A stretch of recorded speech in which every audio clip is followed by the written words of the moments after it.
Hi, and welcome to the GameSmith. If you were paying attention to our last episode on hedgerows, you had to know this was coming.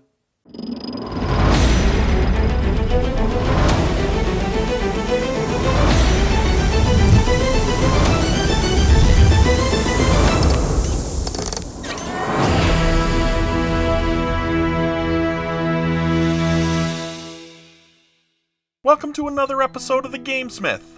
In our last episode, we created hedgerows out of polyethylene garden knee pads. While I was attaching rocks to our build, it became obvious that we could just eliminate the plants in order to create a stone wall. In episode 16, we created these basic shapes that I'm calling A-frames as the foundation of our build. To build the stone wall, we need only take the decorative rocks that we used for our hedgerows and affix them to our A-frame. To begin, I'm going to focus on the different glues that I experimented with in order to affix these decorative rocks. The first glue I tried was this premium craft glue from Craft Melody that I found at the local dollar store. In the end, I had great results with this glue. To begin with, I used this glue in a small area, only about a quarter size of the wall. With this glue, the rocks are solidly attached to the base. Also, the working time was good. That's the time that you can easily work with the glue before it hardens. However, the drying time was much more of a problem. Because the glue took so long to dry, when I put the rocks on the A-frame, they would slide off. As a result, I had to turn the A-frame on its side and hold the rocks in place, at least long enough for the glue to get a firm hold. Next, I tried Elmer's Ultimate Glue. As I put the glue on, it had an orange tint to it. However, the glue turned yellow and expanded as it dried. The expanding glue does a great job of grabbing the stones and adhering them to the polyethylene. The working time with this glue is very long, 20 to 30 minutes. This is an advantage if you want to move your stones around. However, the dry time is at least 24 hours. In the end, the grip is quite solid, which I'm very happy with. This stone wall will not be falling apart anytime soon. Also, since the glue expands, it covered some of the rocks almost entirely. You could paint the glue to look more like mortar, and that could work to your advantage if that's what you want. During construction, the working time was so long that the rocks would actually slide off the A-frame. I solved this problem by turning the frame on its side, but I had to keep checking to make sure that the rocks didn't slide off. I also had to wait 24 hours before I could do the ends or the other side.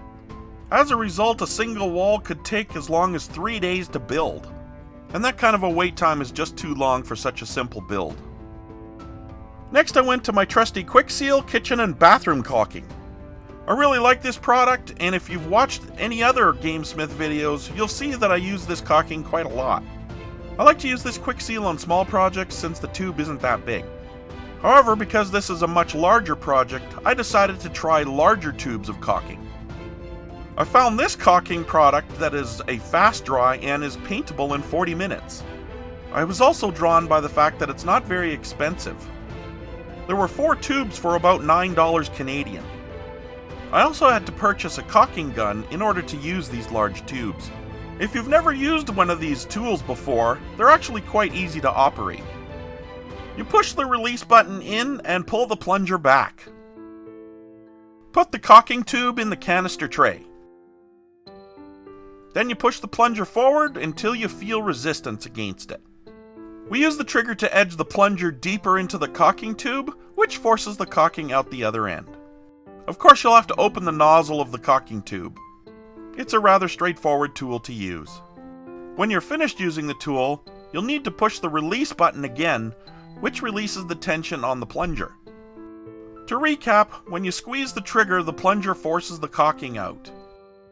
When you're finished, you press the release button and this relieves the pressure in the tube and the caulking stops coming out. Make sure you seal the end so that the caulking doesn't dry and harden when the tube isn't in use. The caulking gun cost me about $7, so in all this was about $16 for the 2 items. This is the wall that I made with the caulking. The working time for this brand of caulking was pretty amazing, about 30 minutes. I could place and reorganize the stones quite easily with it. That made puzzling the stones together also quite easy. Also, because the dry time is about 2 hours, I could work on the other side much more quickly. I could complete one side and be able to hold the dry side while working on the other. This dramatically reduced my build time from the other glues that I've tried so far. Next, I tried the build with the hot glue and my trusty dollar store glue gun. I would apply the hot glue in a small area and put the pebbles on the frame. The working time with the hot glue, as expected, would be very short. The polyethylene and the rocks soak up the heat, and the glue hardened very quickly. As a result, I only had 10 to 20 seconds for each patch that I worked on. Of course, the benefit was that the dry time was the same 20 seconds. As a result, I had to work in very small sections, since I had to puzzle the rocks together as I progressed down the frame. Overall, I like the results of the glue gun, but I'm still going to need to cover the glue between the rocks later on. Overall, the build is solid, heavy, and won't fall apart at the game table. The best adhesive to work with was the caulking, so I'm going to skip ahead to show you what I did with that. As you can see here, I just covered one side of the A-frame with the caulking. I'm using a wide popsicle stick in order to spread it out. The caulking is very thick, and if any of you have any experience with icing a cake, it's a lot like that. Of course, the caulking is much thicker than icing, and you don't want to eat this. I suggest you apply the caulking in a thick layer so you can press the stones into it. Obviously, the thicker the layer, the longer it will take to dry. Next, we simply start picking stones and press them into the caulking. You can choose to create a pattern or not. Perhaps place the largest stones on the bottom. Maybe mix and match the colors, or use all the same. If you have any tiny pebbles, you could use them to fill in the gaps between the larger stones. You'll also want to press the stones in so that the caulking is able to get a better grip on the sides of the rocks. This will take about 2 hours to dry sufficiently in order to work on the other side, or on the ends. I suggest that you make multiple walls so that you'll end up staggering your wait times. For example, by the time you finished your third or fourth wall's first side, you could actually be starting on the second side of your first wall. Next, now that my first side is dry enough to handle, I'll work on the unfinished side. I'll just apply the caulking like I described earlier. We can then spread the caulking around and repeat the process. Next, after our build is completely dried, I waited about 12 hours in total, we can move on. We have these spaces between the stones, and there are a number of ways that we can deal with that. I'll try an Agrax Earth Shade and a Kalia Green Shade, both from Citadel Paints. I have a spray paint lid here that is the perfect size to hold a Citadel bottle, and it will prevent spilling. With a thin brush, I'll paint the wash over the caulking. I want to keep the wash off the stone, but I won't worry if some of it gets into the places I don't like. I can remove the shade off the rocks with a bit of water. Now that I've painted this test area with this green shade, I think it's too light for my tastes. I'll try the Agrax Earthshade next. Now I've skipped ahead and covered the gaps with the Earthshade wash. I'm already liking the results of this wash much better. The Earthshades gives the caulking a type of dirty mortar appearance. However, now I want to add some turf to the stone wall, especially where I've experimented with the green shade. I'll put some paper down in order to minimize the mess. Then with some PVA glue, I'll just squeeze some into the spaces between the rocks. I want to keep as much glue as possible off the stones themselves, though. This container of turf is actually made up of 2 or 3 other turfs that have come from the excess of other projects.